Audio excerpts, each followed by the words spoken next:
दोस्तों, आज हम आपको संसार के एक ऐसे अद्भुत शिव मंदिर के बारे में बताएंगे जिसकी स्थापना वेदों के निर्माण के पहले की गई थी। आपको जानकर ये हैरानी होगी कि इस मंदिर का शिवलिंग पारस पत्थर के समान है, जो लोहे को भी सोना बना सकता है।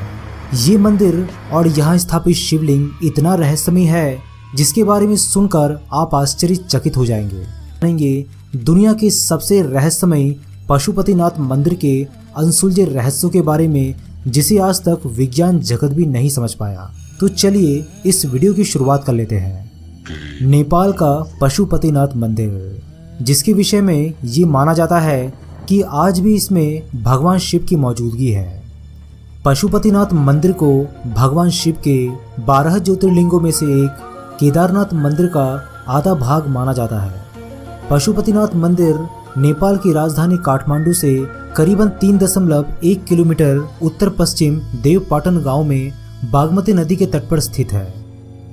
पशुपतिनाथ मंदिर के विषय में ये मान्यता है कि जो भी व्यक्ति इस स्थान के दर्शन करता है उसको किसी भी जन्म में पशु योनि प्राप्त नहीं होती। लेकिन साथ ही ये भी माना जाता है कि पशुपतिनाथ के दर्शन करने वाले व्यक्ति को सबसे पहले नंदी के दर्शन नहीं करने चाहिए। अगर ऐसा होता है तो उस व्यक्ति को पशु योनि मिलना तय होता है। पशुपतिनाथ मंदिर के बाहर एक घाट स्थित है जिसे आर्य घाट के नाम से जाना जाता है। पौराणिक काल से ही केवल इसी घाट के पानी को मंदिर के भीतर ले जाने का प्रावधान है। अन्य किसी भी स्थान का जल अंदर आप नहीं ले जा सकते। दोस्तों, आपको जानकर ये हैरानी होगी कि पशुपतिनाथ मंदिर का ज्योतिर्लिंग चतुर्मुखी है। ऐसा माना जाता है कि ये पारस पत्थर के समान है, जो लोहे को भी सोना बना सकता है। इस मंदिर में भगवान शिव की मूर्ति तक पहुंचने के कुल 4 दरवाजे हैं। वे 4 दरवाजे चांदी के हैं। पश्चिमी द्वार के ठीक सामने भगवान शिव के बैल नंदी की विशाल प्रतिमा है, जिसका निर्माण पीतल से किया गया है। इस परिसर में वैष्णव और शैव परंपरा के कई मंदिर और प्रतिमाएं हैं। नेपाल के पशुपतिनाथ मंदिर को कुछ मायने में तमाम मंदिरों में सबसे प्रमुख माना जाता है। पशुपतिनाथ दरअसल 4 चेहरों वाला लिंग है। पूर्व दिशा की ओर वाले मुख को तत्वपुरुष, पश्चिम की ओर मुख वाले को सत्यज्योति, उत्तर दिशा की ओर देख रहा मुख वामदेव और दक्षिण दिशा वाले मुख को अघोरा कहते हैं। ये चारों चेहरे तंत्र विद्या के 4 बुनियादी सिद्धांत हैं। कुछ लोग ये भी मानते हैं कि चारों वेदों के बुनियादी सिद्धांत भी यहीं से निकले थे। माना जाता है कि यह लिंग वेद लिखे जाने के पहले ही स्थापित हो गया था। दोस्तों, पशुपतिनाथ मंदिर से जुड़ी पौराणिक मान्यताएं भी है, जिसके अनुसार कुरुक्षेत्र की लड़ाई के बाद अपने ही बंधुओं की हत्या करने की वजह से पांडव बेहद दुखी थे। उन्होंने अपने भाइयों और सगे संबंधियों को मारा था। इसे गोत्रवध भी कहते हैं। उनको अपनी करनी का पछतावा था और वे खुद को बहुत अपराधी महसूस कर रहे थे। खुद को इस दोष से मुक्त कराने के लिए वे भगवान शिव की खोज में निकल पड़े। लेकिन भगवान शिव नहीं चाहते थे कि जो जघन्य कांड उन्होंने किया है उनसे उनको इतनी आसानी से मुक्ति दे दी जाए। लेकिन पांडवों को अपने पास देखकर उन्होंने एक बैल का रूप धारण कर लिया और वहां से भागने की कोशिश करने लगे। लेकिन पांडवों को उनके भेद का पता चल गया और वे उनका पीछा करके उनको पकड़ने की कोशिश में लग गए।